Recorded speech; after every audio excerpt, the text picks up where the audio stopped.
दोस्तों नमस्कार। इस बार युद्ध कहीं ज्यादा खतरनाक होगा। इस बार युद्ध रणनीति के तहत होगा। इस बार के युद्ध में इस बात का एहसास होगा कि आने वाले वक्त में कोई समझौता मायने नहीं रखता है और दुनिया उस पूंजी से चलती है जिस पूंजी के आश्रय दुनिया में व्यापार विकसित देशों के भीतर होता है और खास तौर से एनर्जी और करेंसी यह बहुत मायने रखती है। यह संदेश है ईरान की सेना का। उसे इस बात का एहसास हो चुका है, कितना भी समझौते की राह पर आप चलते चले जाइए, लेकिन अमेरिका अपने मुनाफे के आश्रय कभी शांति तो कभी युद्ध का ऐलान करेगा ही। और शायद इसीलिए बीते 24 घंटों के भीतर एक बार फिर दुनिया उस युद्ध के मुहाने पर खड़ी हो गई जिसको लेकर मशक्कत लगातार सीजफायर के दौर में बातचीत के जरिए चल रही थी। अमेरिकी राष्ट्रपति डोनाल्ड ट्रंप ने जैसे ही ऐलान किया, अब सीजफायर खत्म हुआ और युद्ध की शुरुआत हुई। महज आधे घंटे के भीतर दुनिया के बाजार में कच्चे तेल की कीमत में तकरीबन $7 प्रति बैरल कीमत बढ़ गए। $68 प्रति बैरल की जो कीमत थी वो 75 पार के पहुंच गई।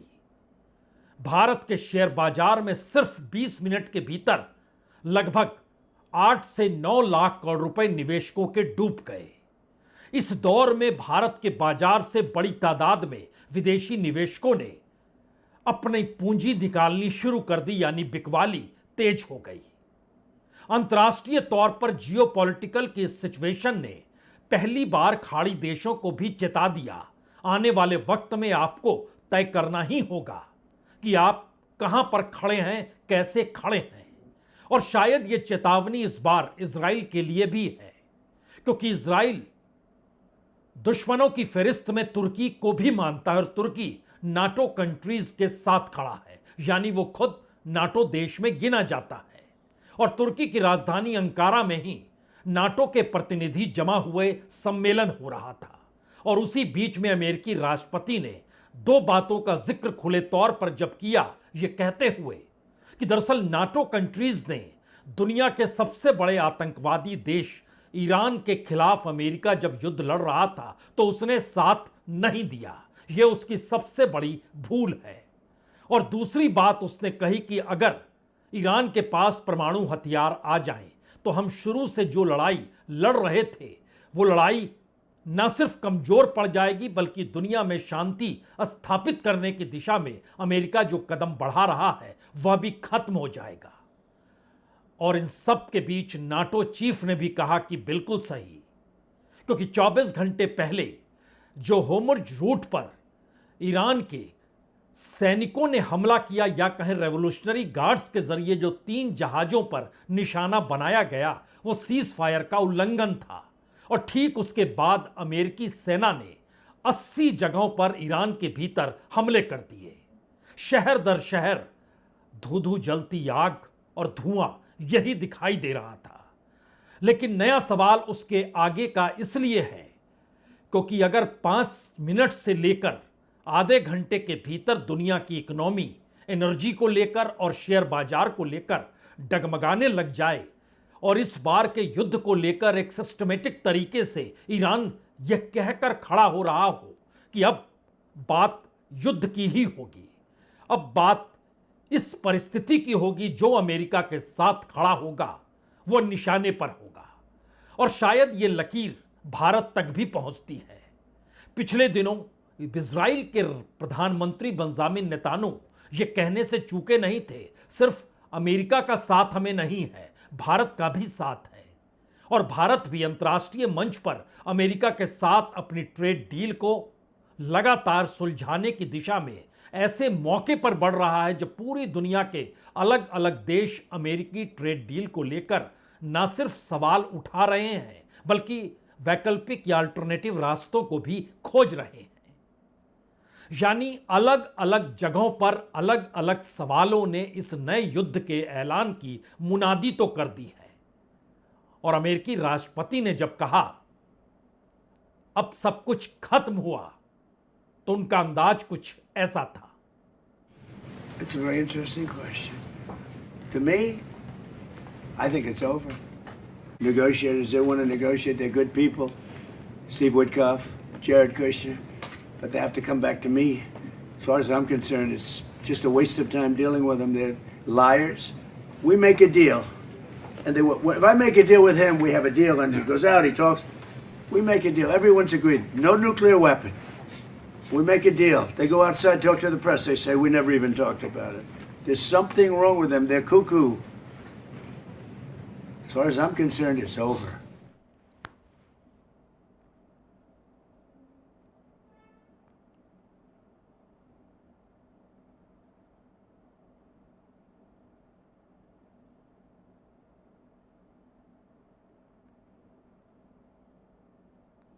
तो क्या अमेरिकी राष्ट्रपति समूची दुनिया के बीच में एक ताकतवर देश के तौर पर अमेरिका को दोबारा से खड़ा उसी अंदाज में करना चाहते हैं जिस अंदाज में पहले अमेरिका खड़ा था?